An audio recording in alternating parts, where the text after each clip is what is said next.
Monsieur Majid. Nous avons également avec nous aujourd'hui pour discuter de ce sujet Monsieur Menjra, qui est également notre professeur ici à l'ESCA et qui est président et le président et le fondateur de Maxi Toys Morocco. Il est également le co-écrivain du livre Surprenant entrepreneur du Maroc et il est un coach reconnu, un coach interpersonnel reconnu. Merci Monsieur Menjra d'avoir répondu à notre invitation. Merci et encore une fois je m'excuse. Et donc, peut-être je vais vous poser la même question, peut-être lancer le débat. Que pensez-vous de la situation du chômage ou du jeune chômeur ici au Maroc? Je comprends que ça doit être très très frustrant. Donc, je retrouve certains de mes élèves, ça fait plaisir de les voir. Le problème du chômage est beaucoup plus relié à une question de mentalité. Pour vous simplifier, pour vous schématiser les choses, nos grands-parents, vos grands-parents en quelque sorte, ils avaient un emploi dans leur vie, commençaient le boulot, ils mouraient, à la retraite, c'était le même boulot. Vos parents, peut-être qu'ils ont dû traverser des moments difficiles, ils ont changé peut-être une fois, deux fois, dans certains cas 3 fois de boulot dans leur carrière.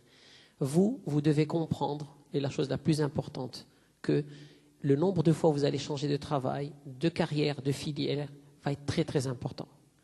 Il y a aussi quelque chose, moi, qui me sidère au Maroc, c'est que les gens ne comprennent pas la différence entre le mérite et le besoin. On a tous besoin d'argent, on a besoin de faire des choses, on a besoin, mais il faut comprendre qu'il faut mériter ce que l'on va avoir. Je m'explique. Ce n'est pas parce que vous avez fait de belles études que quelqu'un à la porte va vous attendre et vous dire voilà, vous avez fait de belles études, très bien, on te donne. Le concept, ça n'existe pas.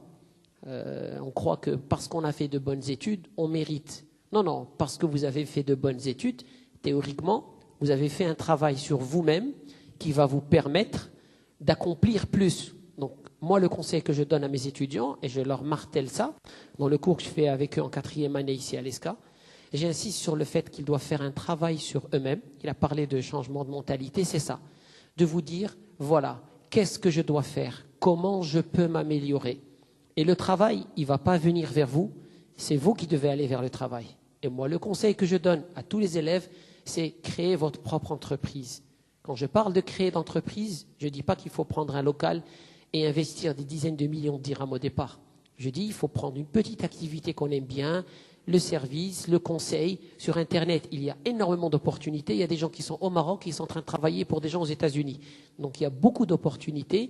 Mais le travail classique type j'ai fait une filière finance, je vais rentrer dans la banque, j'ai la sécurité de l'emploi, je suis pépère et ça va bien rouler, ça n'existe plus. Les banques ne recrutent plus, l'État ne recrute plus, le secteur privé fait très attention. Donc, soit vous allez voir ça de façon fataliste et dire « Ah, j'ai pas de chance, pourquoi ?» Soit vous allez voir ça de façon opportuniste et dire « Quelles sont les opportunités ?» Les questions que vous devez vous poser, c'est « Qu'est-ce qui me passionne ?» Qu'est-ce que j'ai envie de faire? Qu'est-ce que je me vois faire tous les jours?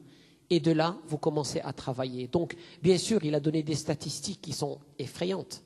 Créer 40 millions ou 30 millions d'emplois, c'est énorme. Au Maroc, chaque année, nous avons presque 400 000 personnes qui passent le bac. Ce n'est pas évident à trouver du travail pour ces gens-là. Mais il y a des opportunités comme il n'y en a jamais eu. Et croyez-moi, chaque étape, chaque période, tout au long de l'histoire du Maroc, il y a eu des opportunités. Même dans cette crise actuelle, il y a des opportunités. Donc c'est vous qui devez aller vers le travail, c'est vous qui devez construire votre carrière et surtout, vous devez énormément investir en vos compétences.